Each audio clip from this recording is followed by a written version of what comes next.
உங்கள் சத்யாவின் full moon sale up to 70% தள்ளுபடி. AC விலை 2ஆம் தேதி முதல் 15% வரை உயர்கின்றது. இப்போது ஏசி வாங்கி பணத்தை சேமியுங்கள். பெட்ரோல் தட்டுப்பாடு இல்லைன்னு மத்திய அரசு தற்போது தெரிவித்திருக்கிறது.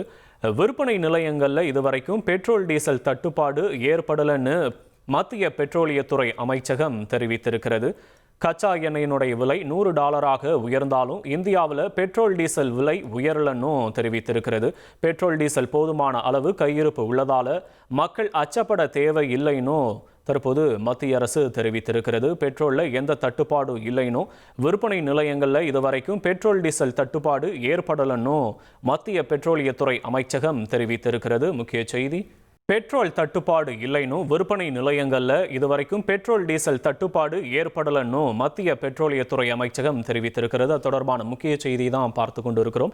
இது தொடர்பான கூடுதல் விவரங்களை செய்தியாளர் ரமேஷ்குமார் வழங்க நாம் கேட்கலாம். ரமேஷ், வணக்கம். ரமேஷ், விவரங்களை பதிவு பண்ணலாம். ரமேஷ், நாட்டில் நிலவக்கூடிய பெட்ரோல் டீசல் நிலை குறித்து மத்திய பெட்ரோலியத்துறை அமைச்சகத்தின் சார்பில் செய்தியாளர் சந்திப்பு நிகழ்த்தப்பட்டது. பெட்ரோலியத்துறை அமைச்சகத்தின் சார்பில் பேசிய இணை செயலாளர் சுஜாதா சர்மா அவர்கள், இந்தியாவில் கச்சா எண்ணெய் போதுமான அளவுக்கு கையிருப்பில் இருக்கிறது. இன்னும் சொல்ல போனால் இந்தியாவை பொறுத்தவரை சுமார் 2 மாதங்களுக்கு தேவையான கச்சா எண்ணெய் கையிருப்பு உறுதி செய்யப்பட்டிருக்கிறது. அதே போல நமது சுத்திகரிப்பு நிலையங்கள் அனைத்தும் முழு திறனோடு இயங்கி வருகின்றன.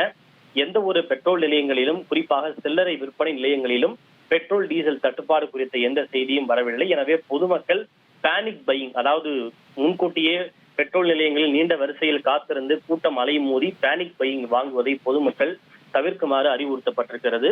இது தவிர இந்த மத்திய கிழக்கு பிராந்தியத்தில் போர் தொடங்கியதிலிருந்து சர்வதேச சந்தையில் பிரெண்ட் கச்சா எண்ணெயின் விலை ஒரு பீப்பாய்க்கு $70 இருந்த கச்சா எண்ணெய் தற்போது $100 அதிகரித்திருக்கிறது.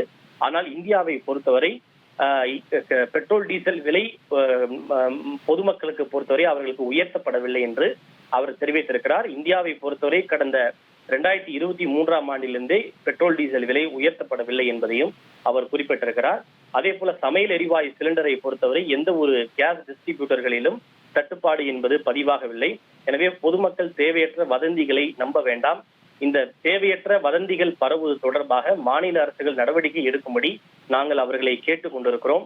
அதே போல எல்பிஜியிலிருந்து PNGக்கு மாறுவதற்கு நுகர்வோருக்கு தொடர்ந்து அறிவுறுத்தப்படுகிறார்கள். அந்த அடிப்படையில் கடந்த சில வாரங்களில் இந்த PNG இணைப்புக்கு மாறுவதற்கு சுமார் 3.5 லட்சம் விண்ணப்பங்கள் வரப்பட்டிருக்கிறது என்று அவர் குறிப்பிட்டிருக்கிறார். இந்த பதுக்கல் மற்றும் கள்ளச்சந்தையில் விற்பனையாவதை தடுப்பது தொடர்பாக மாநில அரசுகள் நடவடிக்கை எடுத்து வருவது ஒரு பக்கம் இருந்தாலும் பொதுத்துறை எண்ணெய் நிறுவனங்களும் மாநில அரசோடு இணைந்து தொடர்ச்சியாக திடீர் சர்ப்ரைஸ் இன்ஸ்பெக்ஷன்களை மேற்கொண்டு வருவதாக அவர் குறிப்பிட்டிருக்கிறார். அதே போல இந்த உள்நாட்டு சமையல் எல்பிஜியை பொறுத்தவரை அந்த சிலிண்டருடைய விலையும் பொதுமக்களுக்கு உயர்த்தப்படவில்லை.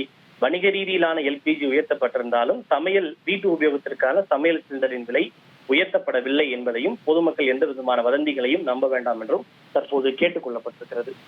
உங்களுடைய விவரங்களுக்கு நன்றி ரமேஷ்குமார்.